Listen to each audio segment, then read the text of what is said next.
क्योंकि मेरा civilian background है and none of us from defence background, so मेरे फैमिलीज को काफ़ी लोगों ने सजेस्ट किया कि फर्स्ट ऑफ ऑल कि मेरे को डिफेंस बैकग्राउंड छोड़ के जो कि IIT है इस पर ज़्यादा फोकस करना चाहिए। बट इन द माइंड मेरा थॉट ये था कि मेरे को at the last defence forces के लिए ही ऑप्ट करना है। जब मैं ग्रेजुएशन की तैयारी ग्रेजुएशन कर रहा था तो भले ही मैं वहाँ पे पेपर्स दे के one of the reputed college में मेरे को एडमिशन मिल तो गया था, पर मैं वहाँ पे सेटिस्फाई नहीं था क्योंकि जो मैं करना चाहता था वो नहीं कर पा रहा था।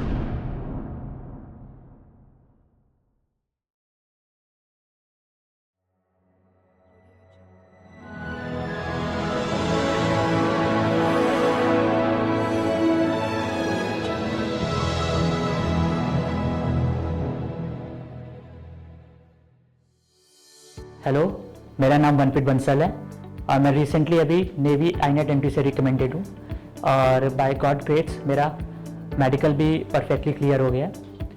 मैं बताना चाहता हूँ कि मैं बचपन से ही डिफेंस फोर्सेस ज्वाइन करना चाहता था, क्योंकि जब मैं बचपन में अपने फादर के साथ लखनऊ कैंटोनमेंट एरिया से पास होता था, मैं देखता था कि उनकी यूनिफॉर्म्स, उनका वे ऑफ लाइफ, उनका सेंस ऑफ डिसिप्लिन, तो ये काफ़ी ज़्यादा मेरे को एनकरेज करता था और मोटिवेट करता था। और मैंने यही बात अपने घर पे भी बोल रखी थी कि ये मेरा फ्यूचर एम है कि मैं आगे चल के डिफेंस फोर्सेस ज्वाइन करना चाहता हूँ। बट जैसे अब मैं 11th-12th तक पहुँचा, 11th में पहुँचा, तो क्योंकि मेरा सिविलियन बैकग्राउंड है and none of us from defence background, so मेरे फैमिलीज़ को काफ़ी लोगों ने सजेस्ट किया कि फर्स्ट ऑफ ऑल कि मेरे को डिफेंस बैकग्राउंड छोड़ के जो कि IIT है इस पर ज़्यादा फोकस करना चाहिए, क्योंकि मेरे पेरेंट्स है वो भी ज़्यादा अवेयर नहीं थे डिफेंस से रिलेटेड, तो उन्होंने मेरे को सजेस्ट किया कि मेरे को IIT पे फोकस करना चाहिए। और अगर मैं चाहता हूँ कि मैं डिफेंस को ज्वाइन करूँ तो मेरे को आफ्टर ग्रेजुएशन उस पर ट्राई करना चाहिए, क्योंकि तब तक मेरे पास एक्सपीरियंस भी होगा और मैं खुद जान सकूँगा कि मेरे लिए क्या अच्छा है क्या बुरा है। तो उनकी बात को मैंने मानते हुए IIT के लिए तैयारी शुरू कर दी। उसके बाद फाइनली आफ्टर 12th मैंने IIT का पेपर दिया, जिसमें मेरा मेंस क्लियर हुआ पर एडवांस क्लियर नहीं हो पाया। तो मैंने सोचा कि मेरे को अपने फिर से एक बार ट्राई देना चाहिए, तो मैंने 1 साल ड्रॉप कर प्रिपरेशन करी, क्योंकि इसमें पूरा सुबह से लेकर नियरली शाम 4 बजे तक पूरा दिन का शेड्यूल रहता था। तो वहाँ पे जाके रेगुलर जाते हुए रेगुलर क्लासेस होती थी वहाँ पे।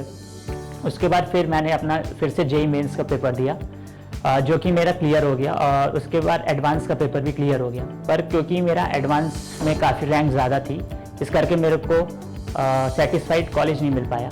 But then also I am satisfied that जो कॉलेज मिला तो मैं उससे BTech परस्यू कर रहा हूँ। बट इन द माइंड मेरा सेकेंड थॉट ये था कि मेरे को at the last defence forces के लिए ही ऑप्ट करना है, तो मैंने उसी कॉलेज को ऑप्ट करते हुए वहाँ पर अपनी ग्रेजुएशन स्टार्ट रखी। तो अब मेरी फैमिली वाले भी यही कह रहे थे कि तुम ग्रेजुएशन करो और ग्रेजुएशन के बाद ही अपना जो डिफेंस है उसमें अपने आप को अप्लाई करना। तो जब मैं ग्रेजुएशन कर रहा था, तो भले ही मैं वहाँ पे पेपर्स दे के one of the reputed college में मेरे को एडमिशन मिल तो गया था, पर मैं वहाँ पे सेटिस्फाई नहीं था क्योंकि जो मैं करना चाहता था वो नहीं कर पा रहा था। तो इस करके जब मैं फाइनली 3rd ईयर में पहुँचा तो मेरे को इतना अंदाज़ा हो चुका था, क्योंकि मैं अपने सुपीरियर से, हमने जो एक्सपर्ट्स होते हैं उनसे बात करी थी, तो उन्होंने बताया था मेरे को कि आफ्टर 3rd ईयर काफ़ी फॉर्म्स निकलते हैं, चाहे वो आर्मी के लिए हो चाहे नेवी के लिए हो, डायरेक्ट एंट्रीज के फॉर्म निकलते हैं। तो उन्होंने मेरे को बताया था कि आप उसके थ्रू 3rd ईयर में ही आप एलिजिबल हो जाते हो डिफेंस में करने के लिए। तो ऐसे ही मैंने किया। तो जब मैं 3rd ईयर में था, मैं 6th सेम में, तो नेवी आईनेट का फॉर्म निकला, तो मैंने उसको सबसे पहले उसी को भर दिया। उसके बाद जब उसको भरने के साथ साथ मैंने अपने ग्रेजुएशन की तैयारी भी स्टार्ट रखी। तो जब फाइनली उसके बाद जब दिसंबर के आसपास शॉर्ट लिस्टिंग हुई नेवी आईनेट की, शॉर्ट लिस्टिंग के बाद उनका तरफ से कॉल अप लेटर आया।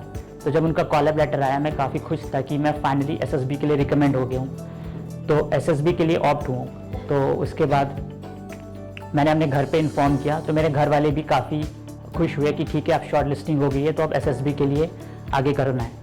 तो पर अब क्या था कि क्योंकि हमारे तरफ से कोई डिफेंस बैकग्राउंड से नहीं था, सब सिविलियन बैकग्राउंड से थे, तो फिर किसी को ज़्यादा कोई अंदाज़ा नहीं था कि SSB में क्या होता है, क्या उसका प्रोसीजर होता है, क्या उसमें पूछा जाता है।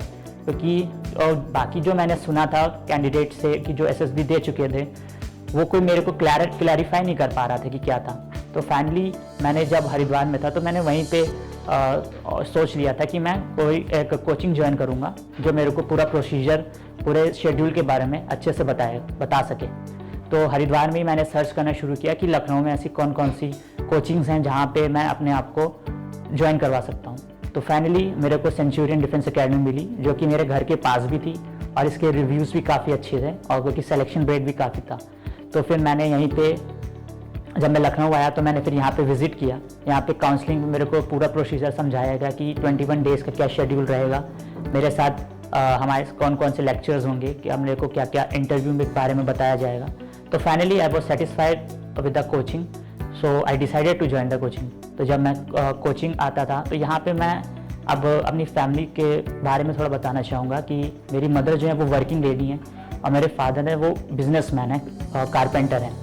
तो अब as a mother, as my mother is a working lady, तो उनको वो टीचर हैं तो उनको सुबह जल्दी उठ के जाना पड़ता है स्कूल और फाइनली उनकी छुट्टी होती ऑफ होता है नियरली 2-3 बजे के आसपास। तो उनके लिए भी काफ़ी हेक्टिक शेड्यूल रहता था, चाहे जब मैं कोचिंग जाता था 11th में, चाहे रेजिडेंस, चाहे मैं जब सेंचुरियन जाता था तो भी उनके लिए काफ़ी हेक्टिक शेड्यूल रहता था क्योंकि उनको मेरे लिए, मेरी छोटी बहन के लिए, दोनों के लिए ब्रेकफास्ट के साथ से लंच भी प्रिपेयर करना होता था क्योंकि अब सेंचुरियन डिफेंस में जो लेक्चर का टाइमिंग होती थी वो काफ़ी ज़्यादा होती थी, सुबह के साथ साथ शाम को भी लेक्चर्स होते थे, तो कंटिन्यूसली पूरा दिन रहना पड़ता था। तो अब उसके लिए मदर को काफ़ी सेक्रीफाइस करना पड़ता था कि उनको सुबह उठ के ब्रेकफास्ट प्रिपेयर करना है, टाइम से भेजना है, उसके बाद उनको खुद का भी प्रिपेयर करके खुद भी टाइमली पहुंचना है स्कूल में। तो फिर यहाँ पे उन्होंने काफ़ी मेरी हेल्प करी और यहाँ पे क्या उन्होंने लाइफ के हर सेक्शन में, चाहे वो छोटे में हो चाहे वो अभी हो, वो मेरी काफ़ी हेल्प करी है, काफ़ी सपोर्ट करती है मेरी मदर और मेरे फादर दोनों। यहाँ उन्होंने मेरे को काफ़ी सपोर्ट किया, मेरे को मोटिवेट किया कि नहीं तुम जाओ वहाँ पे ज्वाइन करो ताकि वहाँ पे जाके तुम्हें और एक्सपोजर मिलेगा। तो यहाँ पे उन्होंने मेरे को काफ़ी सपोर्ट किया। तो ये मैं कहना चाहता हूँ कि मैं जो भी हूँ आज भी अपनी फैमिली के कारण, अपनी मदर के कारण ज़्यादा हूँ। तो फिर फाइनली फिर जब मैं यहाँ पे आता था तो वो यहाँ पे कोचिंग आता था तो वो मेरे को पूरा प्रिपेयर करके भेजते थे। तो सुबह फाइनली रात में जाने के बाद भी डिनर होना, उसके बाद फिर रात में जब मैं प्रिपरेशन करता था यहाँ पे जो टिप्स मिलते थे मेरे को, मैं उस पर वर्कआउट करता था तो वो प्रॉपरली मेरे पर ध्यान रखते थे कि हाँ कि कोई कमी ना रह जाए। तो इस तरह से उन्होंने मेरी काफ़ी हेल्प करी। उसके बाद फाइनली मैं अपने SSB कोलकाता गया अपना SSB देने के लिए, तो वो मेरे से कंटिन्यूस कांटेक्ट में थी जब तक हमारा फ़ोन नहीं सबमिट हो गया था। पूछ रही थी कि मतलब कैसा है वहाँ पे जब हुआ था तो हमारा फर्स्ट डे वहाँ पे डे 0 होता है SSB कोलकाता में, तो फर्स्ट डे स्टे रहता है वहाँ पे। तो मेरे से कंटिन्यूस पूछ रही थी कि कोई प्रॉब्लम तो नहीं है वहाँ पे, क्या प्रोसीजर है, क्योंकि फाइनली हम लोग उनको काफ़ी फिक्र थी। तो इस हिसाब उसके बाद जब फ़ोन सबमिट हो गया तो मैंने उनको बता दिया था कि मैं स्क्रीनिंग हो गया हूँ, तो अब नियरली 5 डेज़ और लगेंगे, उसके बाद ही तब तक फ़ोन सबमिट रहेगा। तो उन्होंने फिर उसके बाद फिर हमारा 5 दिन का पूरा प्रोसेस हुआ। फिर फाइनली मैंने साइकोलॉजी में, GTO में, यहाँ तक साइकोलॉजी में अपना बेस्ट परफॉर्मेंस किया, GTO में बेस्ट परफॉर्मेंस किया। इंटरव्यू में जो मेरे को यहाँ पे टिप्स मिली थी, जैसे मैंने यहाँ पे मॉक इंटरव्यूज़ दिए थे, उसको ध्यान रखते हुए मैंने इंटरव्यू में भी अपना बेस्ट परफॉर्मेंस दिया। उसके बाद फाइनली कॉन्फ्रेंस का डे आया, तो कॉन्फ्रेंस में सबसे पहले हमें ब्रीफ किया गया कि कैसे कैसे प्रोसीजर होगा, कैसे हमें अंदर जाना है। तो I was fully prepare for it. तो फिर मैं कॉन्फ्रेंस, जो कि बहुत इंपॉर्टेंट होता है एक SSB कैंडिडेट के लिए, तो उसके लिए फाइनली वी वर प्रिपेयर्ड। तो जब मेरा कॉन्फ्रेंस हो रहा था तो मैं अंदर गया तो उन्होंने मेरे से सम क्वेश्चंस पूछे कि अबाउट द स्टे, कि वहाँ पे कैसा था, कि उन्होंने मेरे से फैमिली बैकग्राउंड थोड़ा सा पूछा था कि फैमिली बैकग्राउंड में क्या है, तो मैंने वो सब पूरा उनको क्लैरिफाई किया। उसके बाद उन्होंने थोड़ा सा मेरे से सजेशंस वगैरह पूछे कॉन्फ्रेंस में, तो वो सब मैंने क्लियर किया उनको। उसके बाद फाइनली मेरा कॉन्फ्रेंस हो गया, उन्होंने मेरे को कहा कि आप वेट करिए। तो फिर जब हम लोग बाहर थे तो हमारे 21 कैंडिडेट्स स्क्रीनिंग हुए थे, तो 21 कैंडिडेट्स कॉन्फ्रेंस हॉल में बैठे हुए थे और वेट कर रहे थे रिजल्ट का। तो फाइनली जो वहाँ के साइकोलॉजिस्ट थे वो आए, उन्होंने फिर बोला कि now we will announce the result. तो उन्होंने सबसे पहले चेस्ट नंबर 12 का बोला कि चेस्ट नंबर 12। तो वो खड़ा हुआ तो उसने अपना नाम वगैरह स्पेल आउट किया। तो after that chest number 12 he called my chest number which is chest number 14। So finally मैं पहले तो विश्वास नहीं हुआ मेरे को कि हाँ मेरा चेस्ट नंबर हुआ, तो पर उन्होंने दोबारा से वो बोला चेस्ट नंबर 14, तो मैं खड़ा हुआ, ठीक है। तो अब उन्होंने बोला ना प्लीज़ स्पेल योर नेम। तो जब मैं स्पेल अपना नाम कर रहा था, मैं ये सोच रहा था कि कहीं कोई गलती तो नहीं हो गई है। तो फाइनली उन्होंने मेरे से कहा okay now you can come aside. तो फाइनली हम दोनों साइड हो गए और फिर उन्होंने हमें मेडिकल चेस्ट नंबर वगैरह प्रोवाइड किया। उसके बाद हम लोगों को मोबाइल फ़ोन्स प्रोवाइड किए गए। तो मैंने जब घर पे बताया कि मैं फाइनली हो गया हूँ, रिकमेंड हो गया, तो पहले तो मेरी मदर ने मेरे से 1-2 बार खुद कंफर्म किया कि क्या हो गया, रिकमेंड हो गया कि आउट हुआ है। तो मैं बोला नहीं हो गया रिकमेंड। तो वो खुद ही बोल रही थी कि हमें खुद विश्वास नहीं हो रहा कि पहली बार में हो गया। उन्होंने तो टिकट्स वगैरह भी पहले करवा के रखी थी कि 19 को, जैसे 19 को मेरा कॉन्फ्रेंस था, उन्होंने 19 की रात की टिकट करवा रखी थी वापसी की भी, कि अच्छा वापसी की टिकट है। तो फिर मैंने उनसे बोला कि नहीं टिकट आप कैंसिल करवा दो। तो फिर फाइनली उनको बताया मैंने कि हाँ हो गया है, फिर मेडिकल्स के लिए रुकना पड़ेगा। तो फिर मेडिकल्स मेरे वहाँ पे नियरली 10 डेज़ मेरे मेडिकल्स को लग गए वहाँ पे, मेडिकल्स के लिए वहाँ पे रुकना पड़ा। उसके बाद फिर फाइनली मैं परफेक्टली मेडिकल फिट भी हो गया। और अब जब मैं घर आया तो काफ़ी मेरे पेरेंट्स प्राउड थे।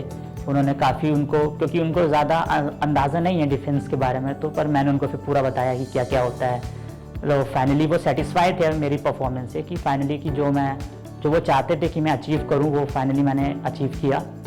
और finally I am also satisfied with my performance that कि अब मैं सही जगह पे हूँ, कि मैं जहाँ चाहता था कि जिस फील्ड में वर्क करना, जहाँ पे जिस वे ऑफ लाइफ जीना, वो फाइनली मैंने अचीव किया। That's all. और फिर उसके बाद काफ़ी पेरेंट्स भी मेरे खुश रहे, उन्होंने काफ़ी जगह बताया मेरे रिलेटिव्स में, अब मेरे ग्रैंडफादर को, ग्रैंडमदर को, तो वो सब भी खुश थे और बोल रहे थे कि अब जितना जल्दी हो सके विजिट करने को। तो वो होगा। मैं बस जो भी मेरे व्यूअर्स रिव्यू कर रहे हैं, वो बस मैं उनको ये बताना चाहता हूँ कि लाइफ में डिटर्मिन्ड होना बहुत ज़रूरी है, और हार्डवर्क के साथ डिटर्मिनेशन होना इट्स वेरी इंपॉर्टेंट। क्योंकि अगर आप हार्डवर्क करोगे और चाहे आपको शुरुआत में आपको गोल नहीं अचीव हो रहा, पर फाइनली अगर आप हार्डवर्क कंटिन्यू रखते हो और डिटर्मिन्ड रहते हो, तो फाइनली जाके आपको आपका गोल अचीव होगा, चाहे वो थोड़ा देर से ही हो, but you just have to keep working. That's all. Thank you.